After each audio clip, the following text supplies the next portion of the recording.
John, you wrote a story a few weeks ago. I read your columns for Morningstar, saying it was time for, you called it Sustainable Investing 2.0. You said most people want corporations to treat their workers better. They want companies to take action to limit carbon emissions, et cetera, et cetera. But a lot of these sustainable funds miss the mark, you said. How so? How do we make these funds better at this point? Just give me a minute on what the point of that column was. Yeah, sure. Well, I think it relates to what I was saying earlier in our conversation that we're seeing kind of an evolution of sustainable products right now because there's, I think, a realization that despite the continued high level of demand out there, investors aren't, when we talk about trying to figure out their preferences, yes, there's a range of preferences, but a lot of these preferences, if I could say the word again, are inchoate. They're not exactly incoherent, but they're just sort of like, I think putting the onus back on asset managers to say, here's generally what we want. You have to now figure out the specifics of it because it's an investment product, it also needs to have competitive returns. And so it's I think a greater challenge for asset managers than say, 20 some years ago when real estate became, a more retail focused asset allocation, area for investors. And it's more straightforward. Here, you've got to decide, how to do this. And I think being way more transparent with what you are doing, focusing on impact was one of the things that I mentioned, as well as on engagement with companies. And one thing I think that's somewhat lost in the current debate about ESG, however, is that a lot of the funds, as they have existed in just the past 5 or 6 years, and grown so much and have so much focus on them, is that it has sent a very important signal to public companies that ESG is important to investors. And this is happening at the same time that companies are realizing this is important also to our customers and our suppliers and the people that work for us. And so we're seeing a tremendous explosion of ESG focus in public companies that investors can now help along, help continue to progress. Yeah, and yet as it's still investors. There's stuff that makes people crazy, like this whole thing with Tesla being excluded from the S&P ESG fund. And a lot of people say, well, here's a problem. This is the problem. A lot of funds operating by wanting to include the best company in every sector. So they want to include the best oil company, the best tobacco company, and then they exclude Tesla because other automakers score, better on certain metrics like corporate governance. So most of these ESG funds, remarkably, include oil companies. So Occidental Petroleum shows up in a lot of ESG funds because it scores highest on certain metrics compared to other competitors in the energy space.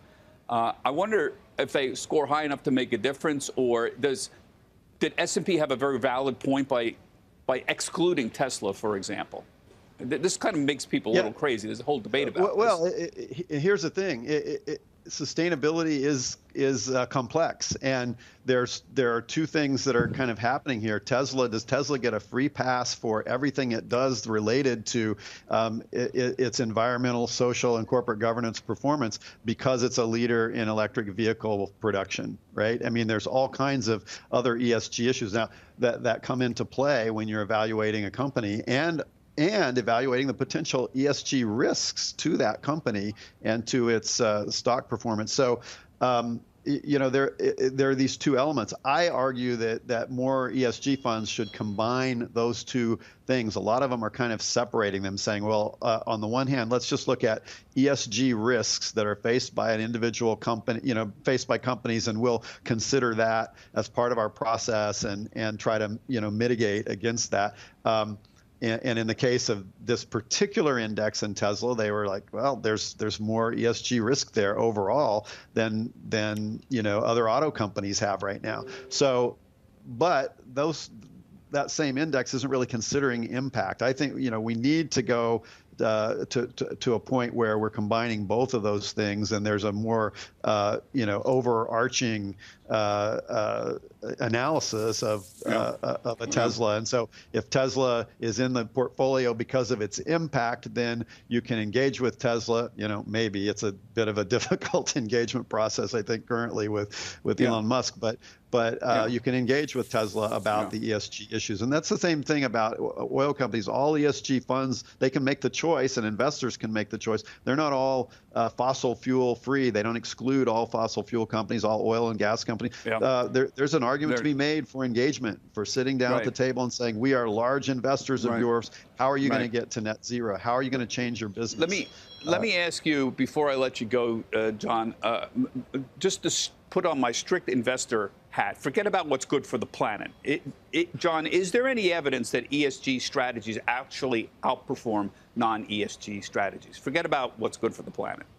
Yeah, so the way I look at this, Bob, is that there's a lot of, I think, more traditional investors and even academics out there that I don't think really get this so well. They like to take one element, which is, say, an ESG evaluation of a company, and try to assess whether that leads to outperformance. And I think what they get wrong about is that these the ESG investors or ESG investment products are seeking competitive returns. So ESG is not the only consideration being made in these funds. There's a broader investment process, and there's all kinds of reasons why a particular company might be in an ESG portfolio that might not be related to ESG. It might be related to, how well it's growing its earnings in the next 5 years.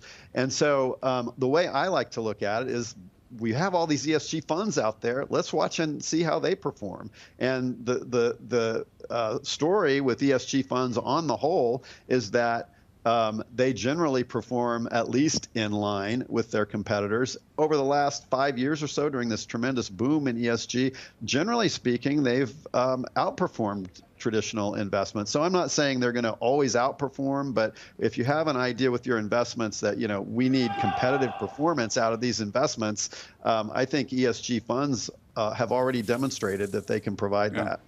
Yeah, it helps if you own Apple, Amazon, and Microsoft is a top 5 holding, as a lot of these funds actually do. But I think the jury's still out on it, but it's a fascinating subject. The viewers are endlessly interested in this topic, and I am too, and watching it evolve is a wonderful thing.